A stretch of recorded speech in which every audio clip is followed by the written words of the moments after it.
বিশ্ববিদ্যালয়। এই বিশ্ববিদ্যালয়ের একজন প্রফেসর খ্রিস্টান, তার নাম হচ্ছে গেরি মিলার। তিনি একজন গণিত শাস্ত্রবিদ, বিজ্ঞানী ছিলেন আর বাইবেলের পণ্ডিত ছিলেন। তো এই লোকটা ওই সময়ে সারা পৃথিবীতে বাহাস করত মুসলমানদের পক্ষে। আহমদ দিদার রহমাতুল্লাহ আলাইহি, এই যে বর্তমান জাকির নায়েক আছে না, এই জাকির নায়েকের উস্তাদ। জাকির নায়েক যেরকম পৃথিবীর মানুষ খ্রিস্টান, হিন্দু, বৌদ্ধদেরকে যেভাবে কাঁপায় দেয়, তাদের হৃদয়ে যেমন কোরআনের নূর দিয়ে আঘাত দেয়, তার উস্তাদের ধার তো আরো বেশি। টরন্টো বিশ্ববিদ্যালয়ের গেরি মিলার তিনি চিন্তা করলো, আমি আহমদ দিদারের সাথে কোরআন ভুল এটা প্রমাণ করবো। এই জন্য সে ডেট করলো ডিবেটে। রাতের বেলা কোরআন নিয়ে বসেছে যে কোরআনে কি আছে, আমার এই কোরআনটাকে জানতে হবে, তারপর তো কোরআনের বিরুদ্ধে বলতে হবে। প্যার হাজরিন, এই কানাডিয়ান প্রফেসর গেরি মিলার আল্লাহ কোরআন খুলে তিনি তেলাওয়াত করলেন, কোরআন জানতেন। আলিফ লাম মিম যালিকাল কিতাবু লা রাইবা ফীহি। প্রথম পৃষ্ঠা পড়ে ব্যবস্থা খারাপ হয়েছে রে, কোরআনের ভুল ধরতে বসলাম, আর প্রথম লাইনে আল্লাহ চ্যালেঞ্জ করলো, কোরআনের ভুল তো দূরের কথা, সন্দেহ নাই। সুবহানাল্লাহ, জিভটা বাড়ছে না। কারণ এই পৃথিবীতে যারাই কিতাব লেখে, বই লেখে, প্রথম লাইনে লেখে, যদি ভুল পান আমাকে জানাবে, পরবর্তী প্রকাশে সংশোধন করব। আর পৃথিবীর একটাই কিতাব যার প্রথম লাইনে লেখা ভুল তো দূরের কথা, সন্দেহ নাই। গেরি মিলার তার লাভ সংযত করে আবার সে পড়তে লাগলো। আবার সে পেলো, ইন কুনতুম ফি রাইবিন মিম্মা নাযালনা আলা আবদিনা, আমার বান্দার প্রতি আমি যে কিতাব নাযিল করেছি, তোমরা যদি এই কিতাবে একটি সূরার মতো একটি সূরা বানাতে পারো, তাহলে তোমরা সবাই মিলে বসো, একটা সূরা পারলে বানায় দেখাও। আল্লাহ বলছে কখনো তোমরা তা বানাতে পারবে না। প্রফেসর বলে, এত বিশ্ববিদ্যালয় পড়লাম, এত ডক্টরেট ডিগ্রি দিলাম, বলে কি আমরা বলে সূরা বানাতে পারবো না?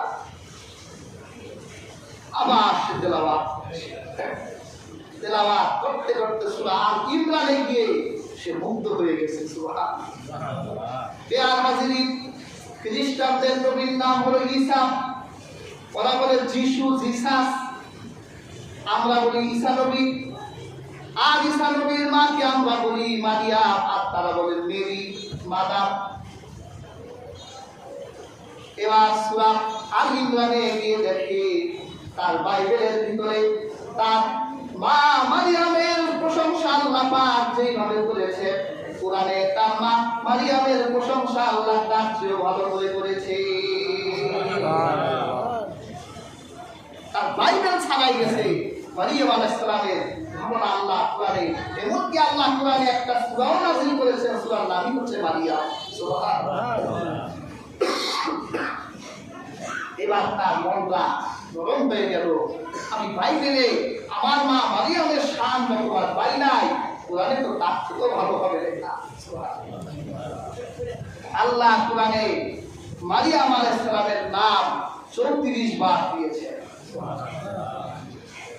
গেরি মিলার চিন্তা করলো, আমি চিন্তা করেছিলাম, আমার ধারণা হয়েছিল কোরআন যেহেতু মুহাম্মদের উপর নাযিল হয়েছে, হয়তো কোরআনের ভিতরে মুহাম্মদের বউয়ের নাম থাকবে, মুহাম্মদের স্ত্রীদের জীবনী থাকবে। আমি এটা শো করতে পারবো যে মুহাম্মদের লেখা কিতাব, তার বউয়ের আলোচনা। সে গোটা কোরআন খুঁজে দেখলো, এক জায়গায়ও রাসূলুল্লাহ কোন স্ত্রীর প্রশংসা আল্লাহ করে নাই, তাদের জীবনী নেই। মুহাম্মদের মেয়ে ফাতেমা, সে চিন্তা করলো হয়তো ফাতেমার কথা কোরআনে পাওয়া যাবে। সে পুরা কোরআন ঘাটলো, ফাতেমার কথা নাই, তার মা মারিয়ামের কথা আছে। সুবহানাল্লাহ। সে চিন্তা করলো ঈসা নবীর কথা, এবার কোরআনে দেখলো আল্লাহ কোরআনে মুহাম্মদ রাসূলুল্লাহর নাম বলেছেন 4 বার, আর কোরআনে তার নবী ঈসার নাম বলেছে 25 বার। চিন্তা করলো, হায় হায়, আমি কোন মুহাম্মদের কিতাব ভুল ধরতে বসেছি? আমি তো এই কোরআনের ভুল ধরতে বসে কোরআনের আয়নায় আমার নিজের ভুল পেয়ে গেলাম। সকালে আমি আহমদ দিদারের সাথে কোরআনের বিপক্ষে ডিবেট করব, কোরআন তো আমাকে মুসলমান করে দিয়েছে। এই জ্ঞানীরা সকালবেলা আহমদ দিদারের সামনে ডিবেটে বসে বলল, আহমদ দিদার, তোমার সামনে আমি শাহাদাত পাঠ করলাম, আশহাদু আল্লা ইলাহা ইল্লাল্লাহ ওয়া আশহাদু আন্না মুহাম্মাদুর রাসূলুল্লাহ। সুবহানাল্লাহ, মুসলমান হয়ে গেছে। কোরআনের ভুল ধরতে এসে কোরআনের আয়নায় নিজের জীবনের সবচেয়ে ভুলটা পেয়ে গেছে। হাজির এই কোরআন রাসূলুল্লাহর মুজিজা। এই কোরআনের বিপক্ষে যখন যারাই এই কোরআনের বিপক্ষে অবস্থান নিয়েছে তারাই ধ্বংস হয়ে গেছে। হাজির আমাদের জীবন হলে কোরআন ভিত্তিক জীবন। আজকে এই পৃথিবীতে আমরা মুসলমানরা যে বিপর্যস্ত, আজকে এই মুসলমানরা যে আমরা বিপদাপন্ন, তার সবচেয়ে বড় কারণ হলো আমরা কোরআন থেকে সবাই দূরে সরে গেছি। আজকে আরবদের কথা বলে, আজকে ইরাক, ইরান, লেবানন, মিশর, বাংলাদেশ, পাকিস্তান, যত মুসলমান দেশের কথাই বলেন না কেন, আমরা সবাই কোরআনকে আমাদের ঐক্যের মানদণ্ড হিসেবে দাঁড় করাতে পারি। যদি কোরআন আমাদের ঐক্যের রশি হতো, তাহলে আমাদের পরিচয় বাংলাদেশি, পাকিস্তানি, ভারতী, মিশরি আর আরবি হতো না। আমাদের পরিচয় হতো আমরা মুসলমান, আমাদের ঐক্যের রশি হলো কোরআন। যদি কোরআন হতো আমাদের ঐক্যের রশি, এই পৃথিবীর মুশরিকার কাফেররা আঘাত দূরের কথা, আমাদের নাম নেওয়ার আগে 7 বার পানি দিতে হতো। কিন্তু হাজরিন, এই কোরআন থেকে আমরা বিচ্ছিন্ন হয়ে গেছি। বদরের প্রান্তরে যেই রকম রমজান মাসে বদর কায়েম হয়েছিল, আজকে রমজান গুলোর দিকে আমরা তাকালে দেখি সেই আবু জাহেলের উত্তরসূরিরা এই রমজান মাসে মুসলমানদের আঘাত দেয়, তাদের রক্তাক্ত করে, হত্যা করে, শহীদ করে দেয়। হাজরিন, আমাদের এই রমজান থেকে বদরের শিক্ষা গ্রহণ করে আমাদের প্রত্যেককেই কোরআনকে আমাদের ঐক্যের মানদণ্ড হিসেবে তৈরি করে আমাদের এক ও অভিন্ন মুসলিম জাতি হিসেবে প্রত্যেকের আমাদের একতাবদ্ধ হতে হবে। আল্লাহ তাআলা তৌফিক দান করুন। হাজরিন, শেষ কথা, রাসূল পাক সাল্লাল্লাহু আলাইহি ওয়াসাল্লাম রমজানের শেষ দশকে ইতিকাফ করতেন। তা আমাদের মসজিদেও যদি কোনো ভাই ইতিকাফ করতে চান, করতে পারবেন। এটা সুন্নতের মুআক্কাদা কিফায়া। আল্লাহ রাসূল সাল্লাল্লাহু আলাইহি ওয়াসাল্লাম মদিনায় হিজরত করে আমার নবীজি কোনদিন ইতিকাফ ছাড়েন না। শুধু একবার পারিবারিক কারণে রাসূলুল্লাহ তিনি ইতিকাফ ছেড়েছিলেন, সেটা পরে কাজা করে ফিরেছিলেন।